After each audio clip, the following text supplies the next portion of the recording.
వేకువ వాక్యము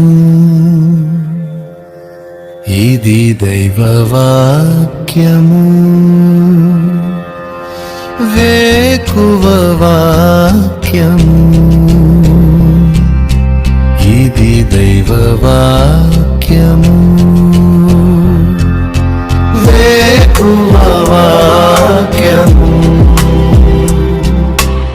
ఇది దైవ వాక్యము. వేకువ వాక్యము ఇది దైవ వాక్యము. వేకువ వాక్యము వేకపోడు కొరకై పరిశుద్ధ గ్రంథం బైబిల్లో నుంచి మొదటి సమూయేలు గ్రంథం 12వ అధ్యాయం 16వ వచనం.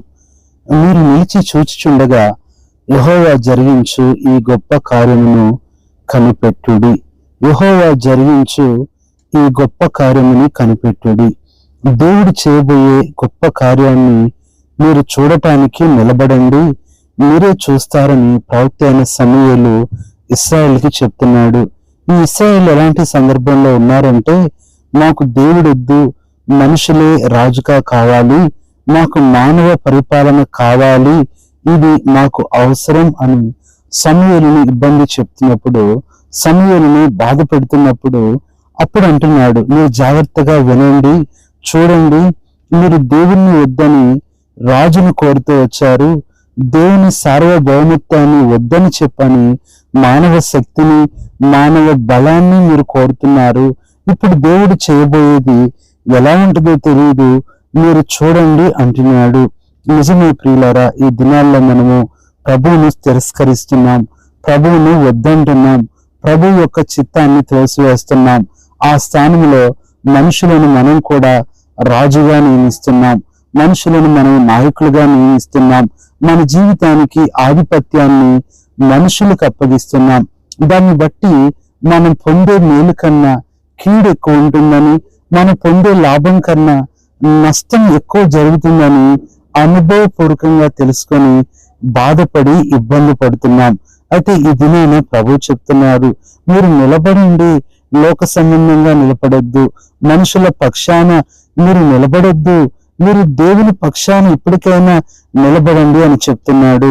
నిజంగానే చూస్తే ఏంటి ఈ గొప్ప కార్యం అంటే, దేవుడు అక్కడ వారికి అనుకూలమైన అద్భుతాలు అక్కడ చేయలేదు. కానీ ఆ మొదటి సమూయేలు గ్రంథం 12:17లో అక్కడ మనం చూసినట్లయితే ఉరుములు, వర్షాలు వచ్చాయి.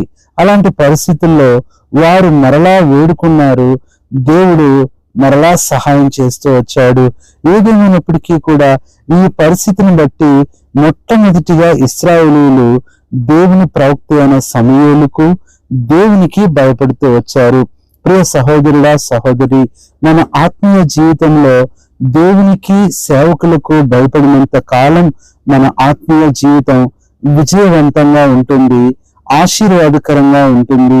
ఎప్పుడైతే దైవ భయము, సేవకుల భయము అనేది మనలో పోతుందో మన ఆత్మీయ జీవితానికి అదే మొట్టమొదటి నష్టానికి మెట్టవుతుంది. ఇదే ఇక్కడ ఆ తర్వాత వారు బాధపడుతూ 19వ అధ్యాయంలో అంటున్నారు, రాజును నియమించమని. మొదటి సమూయేలు 12:19వ వచనంలో రాజును నియమించమని మేము అడుగుడు చేత మా పాపములన్నిటినీ మించిన కీడు చేసితిని, మేము మరణము కాకుండా నీ దాసులమైన మా కొరకు నీ దేవుడైన యెహోవాకు ప్రార్థించుండి అని చెప్పని అక్కడ సమూయేలును వారు కోరుతున్నారు. నిజమే ప్రియులారా, తెలిసి తెలియకో మానవ ఆధిపత్యంలోకి వచ్చి దైవ ఆధిపత్యాన్ని త్రోసివేశావు. మానవ చిత్తాన్ని నువ్వు చేస్తూ దైవ చిత్తాన్ని తృణీకరించావు. మానవ ప్రేమలో ఉండిపోయి దేవుని ప్రేమను వద్దనుకున్నావు. ఇప్పుడైనా పశ్చాత్తాపడు, దేవుడు మరలా నిన్ను ప్రేమిస్తాడు, మరలా నిన్ను అంగీకరిస్తాడు, పాడైపోయిన నీ జీవితాన్ని కడతాడు, మరలా బాగు చేస్తాడు, అందంగా తీర్చిదిద్దుతాడు, నూతనంగా చేస్తాడు. ఆయన అధికారం కిందకు వచ్చాయి. అందుకని ఇక్కడ అంటున్నాడు, మీరు నిలిచి చూడండి అంటున్నాడు. ఇక్కడ 2 రకాలైన మనుషులు, లోకంలో నిలిచేవారు, ప్రభువులో నిలిచేవారు, దేవునిలో నిలిచేవారు, పాపంలో నిలిచేవారు. ఈరోజు చాలా మంది చీకటిలో నిలుస్తున్నారు, పాపంలో నిలుస్తున్నారు, అపవాదులో నిలుస్తున్నారు. దాన్ని బట్టి ఎంతో నష్టపోతున్నారు. అయితే మీరు నిలిచి చూడండి అనే ఈ మాట ఏం చూపిస్తుంది అంటే, ఒక విశ్వాసి, ఒక క్రైస్తవుడు ఎందులో నిలవాలి?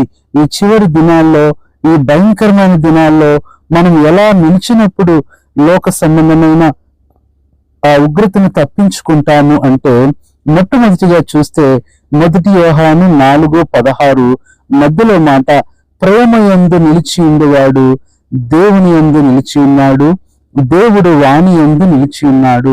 మొట్టమొదట ప్రేమ యందు నిలిచి ఉండాలి. చాలాసార్లు కోపమందు, ఉగ్రత యందు మనం నిలిచి ఉంటాం. కానీ దానివల్ల నష్టం ఎంతో కలుగుతుంది. మనకు ప్రేమే కానీ శత్రుత్వము, ద్వేషము అలాంటివి కలిగి ఉండే సమయం కానీ ఆ కాలం కానీ ఇక మనకు లేదు. ప్రభు వచ్చేస్తున్నాడు. రెండవది చూసినట్లయితే కొలస్సీ 1:23 మధ్యలో మాట, ఈ సువార్త వలన కలుగు నిరీక్ష నుండి తొలగిపోక విశ్వాసమందు నిలిచి ఉండిన ఎడల. రెండవది విశ్వాసమందు నిలిచి ఉండాలి. నిజమే, ఈ విశ్వాసం ఏంటి అంటే, ఈ విశ్వాసమే ప్రభువును మనల్ని ప్రభువుకు పరిచయం చేసింది. ప్రభువు మన జీవితాలు ఎరిగి గొప్ప కార్యాలు చేయటానికి కూడా ఉపయోగపడుతూ వచ్చింది. ఇంకా విశ్వాసం నుంచి తొలగిపోతే నువ్వెంతో నష్టపోతావు. ఇది రెండవదిగా చూస్తున్నాము. మూడవదిగా చూసినట్లయితే రోమా 5:2, ఈ కృపయందు ప్రవేశము గలవారమై అందులో నిలిచి ఉండి. మూడవది దేవుని కృపయందు నిలిచి ఉండాలి. దేవుని కృప ఉంది కదా అని త్రోసివేస్తూ వెళ్ళకూడదు. దేవుని కృప ఉంది కదా అని నిర్లక్ష్యంగా ఉండకూడదు. కృపను ఎంత ఈజీగా పోగొట్టుకున్నావో అంత ఈజీగా, మరి నువ్వు ఎంత ఈజీగా పొందుకున్నావో అంత ఈజీగా పోగొట్టుకునే ఆ పరిస్థితి తెచ్చుకోకూడదు. అంతేకాదు, ఒకసారి పోగొట్టుకున్న కృపను రెండోసారి పొందుకోవడం అంటే అది చాలా కష్టము. ఆ కృప మరలా దొరకపోవచ్చు. కాబట్టి ఈ కృప యందే నువ్వు నిలిచి ఉండాలని దేవుడు మాట్లాడుతున్నాడు. ఇది మూడవదిగా చూస్తున్నాం. నాలుగవది యోహాను సువార్త 8:44 మధ్యలో మాట, సత్యమందు నిలిచి ఉండాలి. ఇది చాలా ప్రాముఖ్యమైనది. ప్రతి దినము కూడా ఈ రోజుల్లో వేకువ వాక్యంలో సత్యం అనే మాట ప్రతి దినము మనకు ఏదో ఒక రీతిగా దేవుడు మాట్లాడుతున్నాడు. ఆ సత్యమందు మనం నిలిచి ఉన్నప్పుడు సత్యము జయమిస్తుందని, సత్యమేవ జయతే అనే ఆ గొప్ప మాట మనకు తెలుసు. ఇది నాలుగవదిగా చూస్తున్నాం. ఐదవది యోహాను సువార్త 8:31, మీరు ఈ వాక్యమందు నిలిచిన వారైతే. ప్రియులారా, దేవుని వాక్యమందు మనం నిలిచినప్పుడు దేవుడు గొప్ప కార్యాలు మన జీవితంలో చేస్తాడు. ఆ వాక్యమందు మనం నిలిచి ఉన్నప్పుడు వాక్యము మనలో నిలిచి ఉంటుంది. ఆ వాక్యమే ప్రభువైన యేసుక్రీస్తు. ఇది ఐదవదిగా చూస్తున్నాం. ఆరవదిగా హెబ్రీయులకు రాసిన పత్రిక 4వ అధ్యాయం 1వ వచనము, వాగ్దానము ఇంకా నిలిచి ఉండగా. వాగ్దానంలో నిలిచి ఉండాలి. దేవుడు నీకిచ్చిన మాట, నీకిచ్చిన వాగ్దానం అది గట్టిగా పట్టుకో. ఎన్ని పరిస్థితులు మారినా, ఎలాంటి ప్రభుత్వాలు వచ్చినా, అధికారాలు వచ్చినా, నీ ఉద్యోగంలో అధికారులు మారినా, పరిస్థితులు మారినా, నీ వాగ్దానం మారదు. గుర్తుపెట్టుకో, దేవుడు నీ జీవితంలో చేస్తానన్నది తప్పనిసరిగా చేస్తాడు. ఆ వాగ్దానంలోనే నిలిచి ఉండు. ఏడవది చివరి మాట, యాకోబు 1:12, శోధన సహించువాడు ధన్యుడు, అతడు శోధనకు నిలిచిన వాడై అంటున్నాడు. ఏడవది శోధనలో నిలిచి ఉండాలి. విశ్వాస జీవితంలో వచ్చే శ్రమలు, కష్టాలు, వాటిల్లో నిలబడకుండా నువ్వు తప్పిపోతే దేవుడు ఇచ్చే బహుమానాన్ని నువ్వు పొందలేవు. కొన్నిసార్లు చివరి దాకా వచ్చి నువ్వు పోగొట్టుకుంటున్నావు. ఈ దినము నిలిచి ఉండు.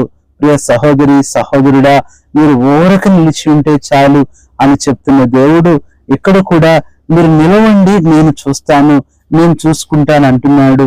కాబట్టి ఈ దినాన మనుషుల మీద ఆధారపడొద్దు. ఇశ్రాయేలు కోరినట్లు మానవ పరిపాలన నీ జీవితంలో కోరుకోవద్దు. మానవ అధికారం కింద ఉండవద్దు. దైవ అధికారం, దైవ చిత్తం కింద అందరము ఉండాలి. కానీ ఏ మనిషి ఎవరిని ప్రభుత్వం చేయకూడదు, అధికారం చేయకూడదు, ఆధిపత్యం చేయకూడదు. మనందరము ప్రభు యొక్క ఆధిపత్యంలో, ఆయన అధికారం కింద ఉన్నప్పుడు అందరం ఆశీర్వదింపబడతాం. కాబట్టి ఈ ఏడంతులుగా దేవుని సన్నిధిలో మనం నిలిచినప్పుడు మీకు ఎలాంటి కష్టాలు బాధలు వచ్చినా ప్రభువు నీ పక్షాన నీ దగ్గర నిలిచి ఉంటాడు. 2 తిమోతి 4:17 అక్కడ పౌలు అంటున్నాడు, ప్రభువు నా ప్రక్క నిలిచి నన్ను బలపరచును గనుక నేను సింహము నోటి నుండి తప్పింపబడుతుని.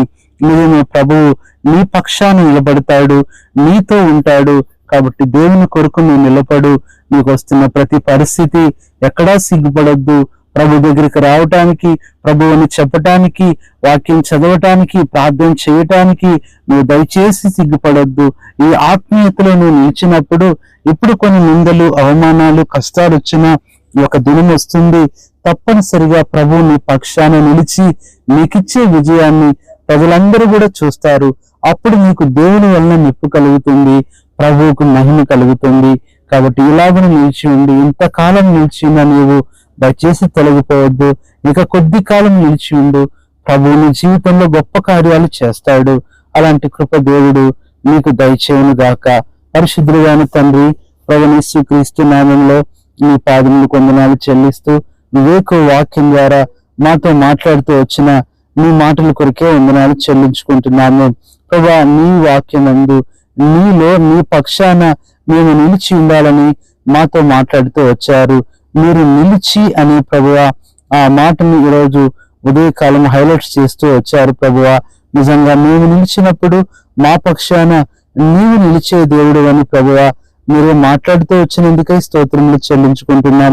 మా ప్రభువా, మా పక్షాన మా పక్కన నిలిచే దేవుడు అని, మనుషులు లోకంలో నిలుస్తున్నారని, ప్రభువులో నిలకుండా వెళ్ళిపోతున్నారని మేము అట్లా ఉండకూడదని, ప్రభువును చూస్తూ ప్రభు వైపు నేను మనసు ఉంచుకొని నీలో నిలిచి ఉండాలని గుర్తు చేసినందుకు కూడా కృతజ్ఞతాస్తుతులు వందనాలు చెల్లించుకుంటూ ఈ మాటలు వింటున్న నా ప్రియులందరినీ కూడా ప్రభువా మీరు దీవించి ఆశీర్వదించి మీ కృపతో సమృద్ధితో నింపుతూ రమ్మని ఘనత మహిమ ప్రభావములు మీకే ఆరోపించుకుంటూ వందనములు స్తుతులు స్తోత్రములు మీకే చెల్లిస్తూ ఈ మాటలు వింటున్న నా ప్రియులందరినీ ప్రభువా మీరు దీవించి ఆశీర్వదించమని, మీ కృపతో మీ సత్యముతో మీరు నింపుతూ రమ్మని ఘనతయు మహిమయు ప్రభావములు మీకే ఆరోపించుకుంటూ వందనములు స్తుతులు స్తోత్రములు మీకే చెల్లించుకుంటూ మా ప్రియ ప్రభువును, మా రక్షకుడు, మా పక్షాన నిలిచివాడైన మా ప్రభువును రక్షకుడైన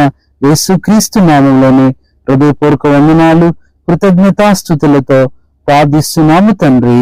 ఆమేన్. మన తండ్రి అయిన దేవుని ప్రేమ, మన ప్రభువు అయిన యేసుక్రీస్తు కృప, పరిశుద్ధాత్మమైన సావాసం మనందరికీ సదాకాలము తోడైండి నడిపించును గాక. ఆమేన్.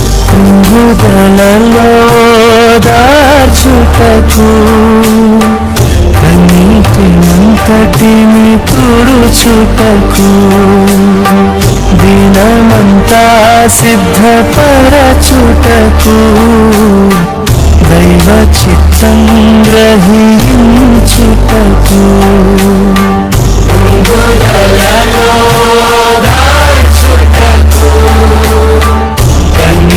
కన్నీటినంతటిని తుడుచుటకు దినమంతా సిద్ధపరచుటకు